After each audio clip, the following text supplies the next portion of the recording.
Um, when I got out of the military, I was trying to figure out what I was going to do with my life. I had been divorced twice and didn't really want to sit behind a desk. And one of my best skills in the military was exercise. I had won some awards. So the exercise business was growing here in Los Angeles. So I got a job at one of the local gyms, and I always liked helping people. So the business in the gyms has a lot of haram in it, where you try to give people the highest price and then negotiate down. And I didn't like that. I like just, here, I'm going to give you this for this price.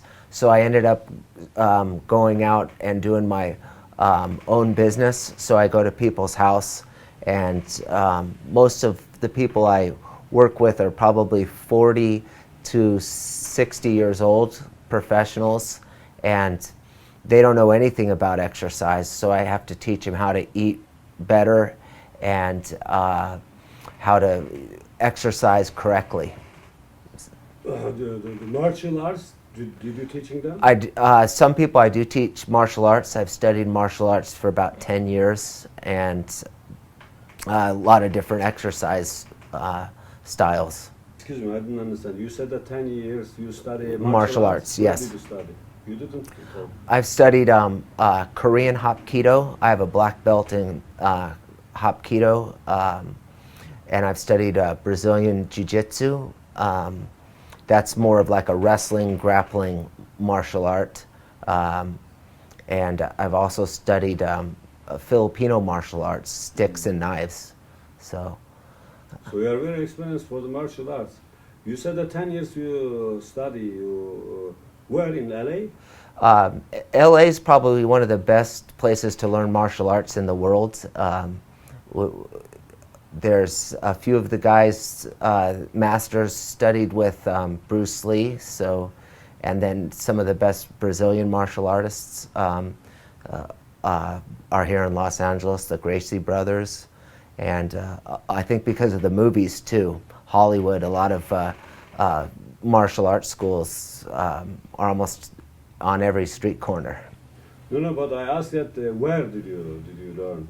In those people? Yes, here in Los Angeles. Who was your master? Your master is the master of Bruce Lee? No.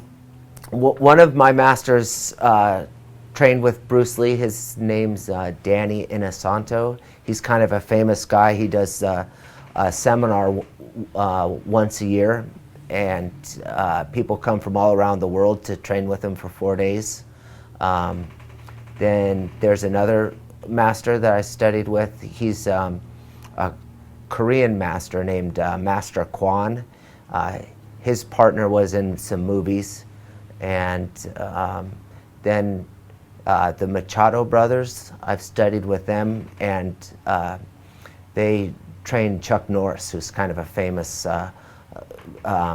martial artist. He had a TV show, Texas Ranger. Your masters were something famous. I mean, important people. So yeah, some of them have. Most people, probably some people in Turkey, would know some of the names that are, if they're into martial arts. Yeah, well, we know only usually for Bruce Lee. Right. Chuck Norris also is some of the movies he's making some martial arts. I don't know with the style. What's his style? He did Tong Sudo, which is a Korean form of karate, and then he started learning Brazilian Jiu-Jitsu. So Chuck Norris has a really good kicking martial art, but he also studied grappling too. Your master was his teacher, or? Yes, the Brazilian brothers, they call them the Machado brothers. They trained Chuck Norris and were on one of his TV shows. Also you learned from this man, huh? Yes. So you said red belt from one of them, or? Yeah, I excuse me, not red, black belt? Black belt.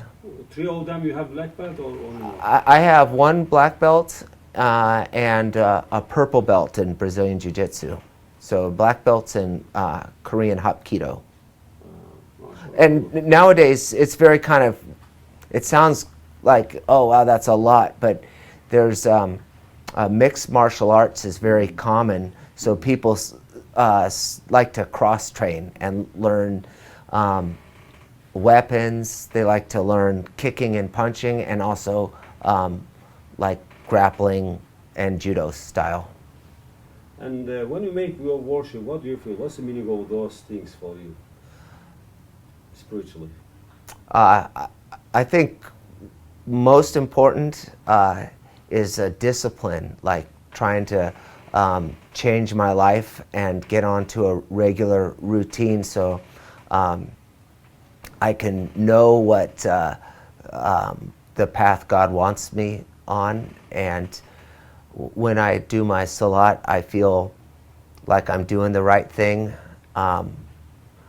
Right now, it's just I'm concentrating mostly on trying to say the words correctly, because coming from a Christian background, we have so many different Christianities and different ways to pray that it makes a lot of sense to me to pray one way using Arabic and trying to master your 5 prayers a day. I'm a big believer that that's the right way, and I also try to think about what the Al-Fatiha means and the different phrases at the different parts of the Salat. So I try to think about that and concentrate during I guess it's a way to get out of the busy lifestyle here in Los Angeles. When I pray, it's kind of like as an exercise coach, it's like I'm exercising spiritually and also eating at the same time, like I'm getting my spiritual nutrition from Allah. And some of the brothers have told me, I've come and I'm always under a lot of stress learning how to change and become a Muslim, but they said, Islam's very simple. Just come here and talk to your Allah. And another thing, I think it's helpful for me because, I don't have to go to a priest. I don't have to go to a minister. Allah knows my heart when I'm doing my salat. So, I do feel a connection, and the masjids become a very special place for me. Yeah, good. And what about Ramadan? Well, how did you do Ramadan? This is going to be my first Ramadan. Inshallah. Well, being former Protestant, it makes a lot of sense because Islam's a great religion for kind of bringing everybody together, because Muhammad's the last prophet. So I think Islam could unite a lot of people, and it's the religion of peace. So that appeals to me, that I believe it's the religion that has the ability to give people what they're really looking for in life, not material things, because people have all this money and they're not happy. And then on the other hand, if you're a selfish person, you're not very nice. So if you have a lot of stuff, you could give it to somebody else and you'll feel better. So I think that a lot of things about life, Islam has the answer. And giving to the poor is, I think, one of the most beautiful things. I talked to an imam, and he said, there's really no extremism in Islam. We go out every Friday and we feed non-Muslims, even though they're not Muslims. We give give food to the homeless people, and whether they're Muslims or not, because they're human beings. And